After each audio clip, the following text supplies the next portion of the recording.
Joining me is Rowan Dean, Editor-in-Chief of The Spectator Australia, host of Outsiders on Sky and Sundays at 9 a.m, great show, and host of his own show on Fridays at 7 p.m, even greater show, Rowan. Thanks for being on this one. I can imagine that the Victorian Labor government, it's desperate to deny this story because it makes the Albanese Labor government look even more stupid just before the election, which will be a lot about, the failure of its green energy schemes.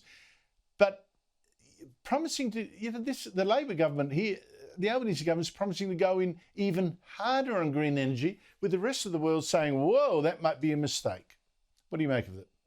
Yeah, well, the great tragedy here, and in fact, it's a great betrayal, is that Australian voters aren't being offered a choice.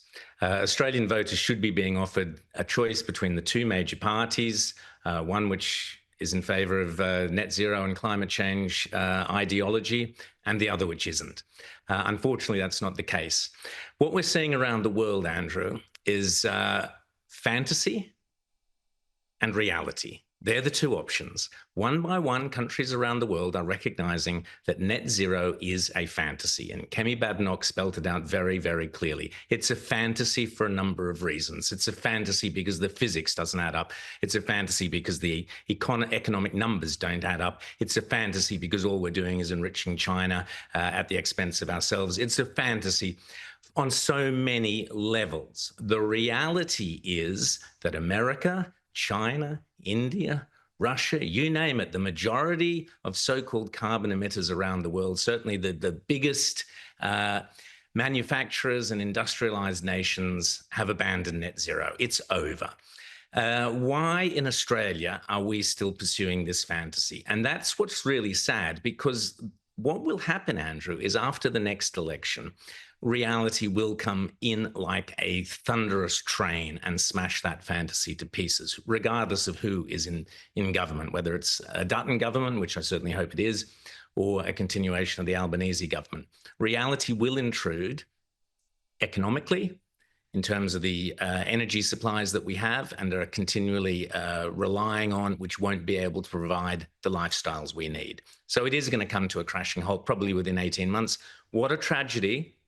To go back to your excellent interview or discussion with both Michael and Cameron earlier, the one big idea that the coalition should be pushing, and they should seize the opportunity today, Kemi Badenoch announcing her renunciation of net zero, what the coalition should be saying is, we've looked around the world, net zero is over, we're abandoning it, which then allows them to put every single cost of living measure out there to say, we are bringing down prices of energy, every business will do better, every family will do better, you'll have more money to go on your holidays, you'll have more petrol to put in the car, you will have a much better lifestyle. We will raise your cost of living by abandoning net zero. That is the reality. And by the way, Andrew, Kemi Badenoch was a full-blown net zero believer, full-blown in the Boris Johnson government. The fact that she's turned around tells you this isn't some kind of, right-wing crazy outsider Andrew Bolt viewer. This was a genuine believer who's looked at the numbers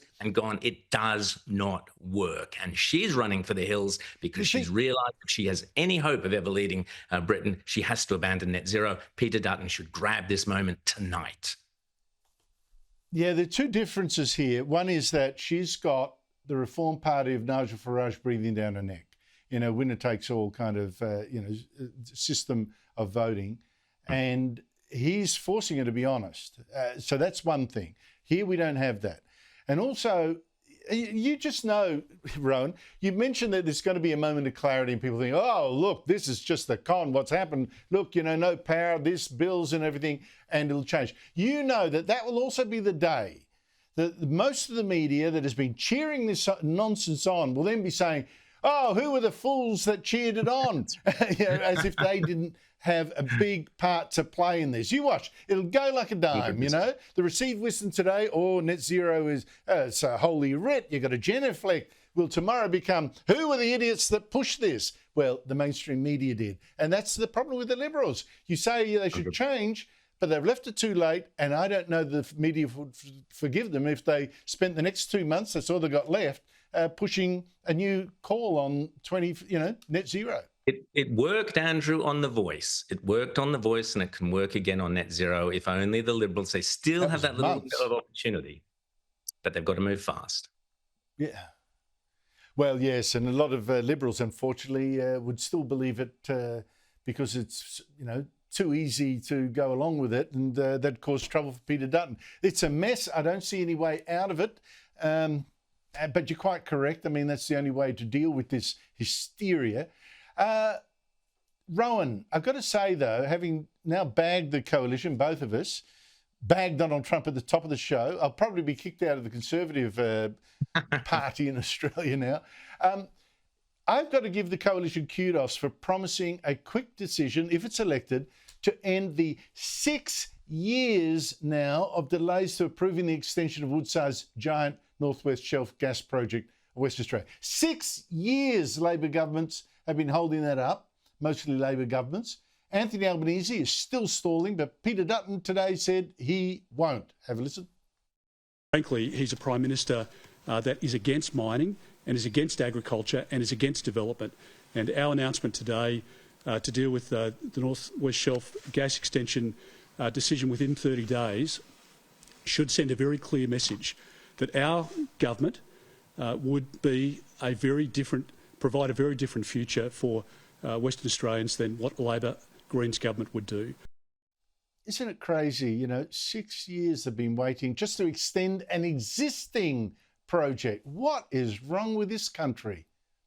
Well done to Peter Dutton. That's absolutely the right thing he should be doing and the coalition should be doing, but they should be doing that on 1,000 other projects, mining projects that are being stalled, agricultural projects that are being stalled, manufacturing, small businesses that would love to open and get cracking and become productive, but union wages are too high. We have this green tape on everything, strangling everything. We've added on top of that all this insane Indigenous tape where major projects are being held up because of some rock artwork or whatever that someone has discovered.